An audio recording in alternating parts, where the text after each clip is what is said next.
یہ ریڈیو قطر ہے۔ اب آپ نثار احمد انصاری سے اردو میں خبریں سنیے۔ پہلے اہم خبروں کا خلاصہ۔ وزیر صحت نے ویڈیو کانفرنس کے ذریعے عراق کے اپنے ہم منصب سے مذاکرات کیے۔ قطر نے ماحولیاتی تبدیلی کا مقابلہ کرنے میں عالمی برادری کے ساتھ شراکت و تعاون کے عزم کی تجدید کی۔ چین نے جنوب مغربی شہر چینگڈو میں واقع امریکی سفارت خانہ بند کر دینے کا حکم دیا ہے۔ اور افغانستان میں سڑک پر ہوئے ایک بم دھماکے میں 4 عام شہری ہلاک ہو گئے۔ اور اب پیش خدمت ہے آج کا پہلا نشریہ۔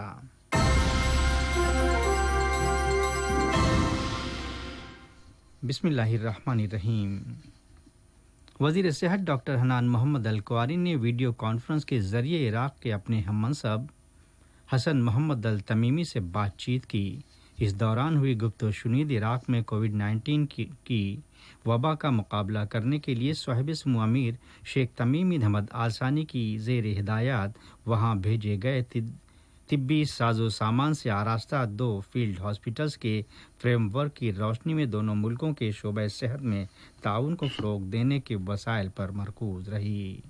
عراقی وزیر نے وبا کو کنٹرول کرنے والی اپنے ملک کی کوششوں میں صاحب سمو امیر کی سپورٹ کے لیے ان کا شکریہ ادا کرتے ہوئے دونوں ملکوں کے مابین مختلف شعبوں میں نمایاں تعلقات کو سراہا۔ ریاست قطر نے ماحولیاتی تبدیلی کو درپیش چیلنجز کا مقابلہ کرنے میں بین الاقوامی برادری کے ساتھ اپنی شراکت و تعاون کے عزم کی تجدید کرتے ہوئے اس ضمن میں قومی و عالمی دونوں سطحوں پر ملک کی طرف سے کی جانے والی کوششوں پر زور دیا۔ UN کے لیے قطر کی مستقل نمائندہ سفیرہ شیخہ عالیہ بنت احمد بن سیف آل ثانی نے UN کی سلامتی کونسل میں ماحولیات اور سیکورٹی پر اعلیٰ درجے کی ایک ٹیلی کانفرنس میٹنگ کے دوران یہ بیان دیا۔ سوڈان کی تحریک انصاف و مساوات، جس نے دوحہ امن سمجھوتے پر دستخط کیے تھے، اپنے ملک میں ایک مؤثر و پائیدار امن اور اس کے عوام کی روزمرہ کی زندگی کے حالات کے استحکام سے متعلق قطری کوششوں اور اس کے موقف کو سراہا۔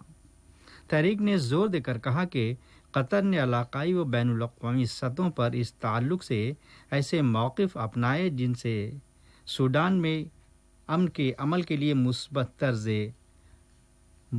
طرز پر شراکت کی اور سوڈانی عوام نے ان کی نہ صرف ستائش کی بلکہ اسے عزت و احترام سے بھی نوازا۔ قطر مارچ 2022 میں کھیلوں کے مینجمنٹ کی عالمی کانگریس کی تنظیم کی میزبانی کا حق جیتنے کے بعد اس ایونٹ کا انعقاد کرنے والا مشرق وسطی اور شمالی افریقہ کا پہلا ملک بن گیا ہے۔ خیال رہے قطر یونیورسٹی اور رکن قطر فاؤنڈیشن حمد بن خلیفہ یونیورسٹی کی مشترکہ کوششوں کے سبب یہ موقع دستیاب ہوا۔ جامعہ قطر کی طرف سے آج ایک بیان جاری کرتے ہوئے کہا گیا ہے کہ اس ایونٹ کا انعقاد قطر کے لیے ایک دوسرا سنگ میل ہوگا جو فی الوقت 2022 فیفا ورلڈ کپ کی میزبانی کی تیاریوں میں مصروف ہے۔ وزارت صحت نے کل بروز سنیچر گزشتہ 24 گھنٹوں کے دوران کووڈ-19 کی وبا کے 330 مریضوں کے صحت یاب ہونے کا اعلان کیا، جس کے بعد قطر میں اس وبا کا شکار افراد کے ریکور ہونے والوں کی مجموعی تعداد 1,05,750 ہو گئی۔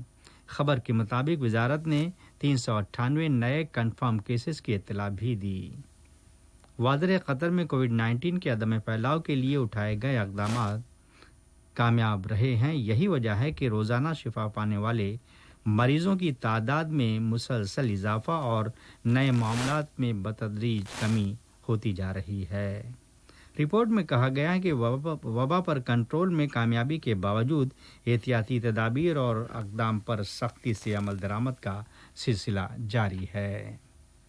حمد انٹرنیشنل ہوائی اڈے پر جدید ترین سیکورٹی اسکریننگ ٹیکنالوجی سے رجوع کیا گیا ہے، جس سے پرسنل سیکورٹی بآسانی ممکن ہوگی اور سامان کے اندر موجود ممکنہ دھماکہ خیز مواد جیسے آئٹمز کی جانچ کی جا سکے گی۔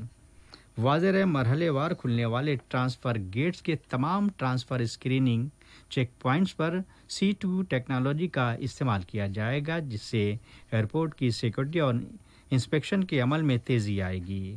اس سسٹم سے HIA دھماکہ خیز مواد کے انکشاف کا نظام اعلیٰ اور بین الاقوامی درجے کا ہو جائے گا۔ حمد انٹرنیشنل ہوائی اڈے کی سیکورٹی سے منسلک نائب صدر جناب سعد یوسف السلیدی کا کہنا ہے کہ اس جدید ٹیکنالوجی سے سیکورٹی چیک پوائنٹس پر انسانی رابطوں کو محدود کیے جانے کے بعد ہوائی اڈے پر حفظان صحت کے درجات مزید بلند ہو جائیں گے اور اس طرح اسٹاف اور مسافر دونوں کے امور محفوظ اور تیز ہوں گے۔ یہ خبریں ریڈیو قطر سے نشر کی جا رہی ہیں۔ دنیا میں کورونا وائرس کووڈ-19 کے انفیکٹڈ معاملات کی تعداد اب 15.9 ملین ہو گئی، جبکہ 9.18 ملین افراد صحت یاب اور 6,41,000 کے قریب لوگوں کی موت واقع ہوئی ہے۔ شمالی کوریا کے لیڈر کم جونگ نے جنوبی کوریا کی سرحد سے متصل کیسونگ نامی شہر میں مکمل طور پر لاک ڈاؤن کے ساتھ ایمرجنسی نافذ کرنے کا اعلان کر دیا ہے تاکہ کورونا کے پھیلاؤ پر روک لگائی جا سکے۔ ادھر ویتنام میں طبی اہلکاروں نے مرکزی شہر ڈا نانگ میں پچھلے 3 مہینوں کے اندر مقامی طور پر ملک کے پہلے منتقلی معاملے کی تشخیص کے بعد کورونا وائرس کے لیے دوبارہ ہائی الرٹ جاری کر دیا ہے۔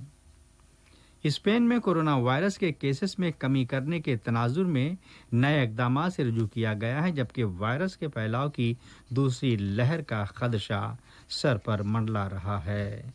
برطانیہ سے آمدہ اطلاعات میں کہا گیا ہے کہ اسپین سے واپس لوٹنے والے مسافروں کے لیے آئسولیٹ کیا جانا ناگزیر ہوگا، جبکہ ناروے میں بھی اسی طرح کے قوانین نافذ ہیں اور فرانس میں ٹریول انتباہ جاری کر دیا گیا ہے۔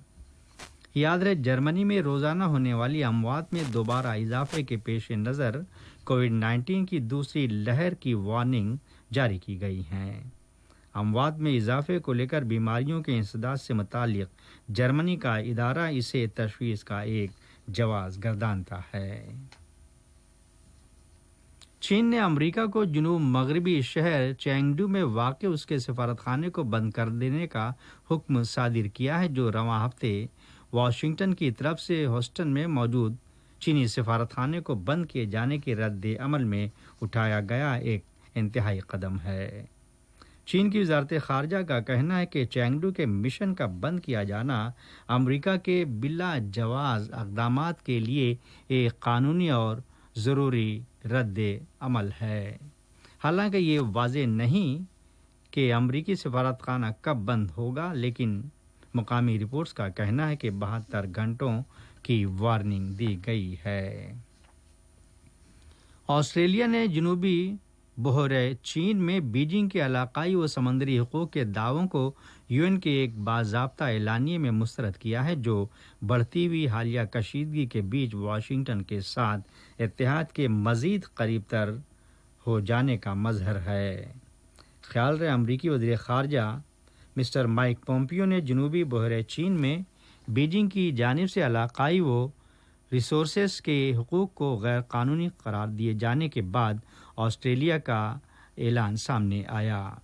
امریکہ کا یہ کہنا کہ چین کے خلاف جنوب مشرقی ایشیا کے ملکوں کے علاقائی دعووں کی صاف اور واضح حمایت کے مترادف ہے۔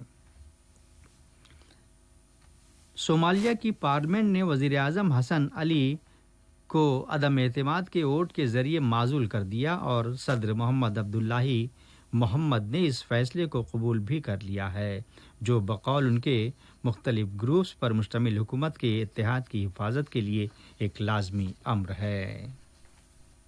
اور افغانستان کے شمالی صوبہ بغلان میں سڑک پر ہوئے ایک بم دھماکے کے نتیجے میں 4 عام شہری جاں بحق اور ایک دیگر شخص زخمی ہو گیا۔ حالانکہ ابھی تک کسی بھی گروپ نے اس دھماکے کی ذمہ داری قبول کرنے کا اعلان نہیں کیا، مگر افغانی اتھارٹیز نے مبینہ حملے کے لیے طالبان کو مورد الزام ٹھہرایا ہے۔ آج کا نشریہ ختم ہونے سے پہلے اہم خبروں کا خلاصہ ایک مرتبہ پھر سماعت فرما لیجیے۔ وزیر صحت نے ویڈیو کانفرنس کے ذریعے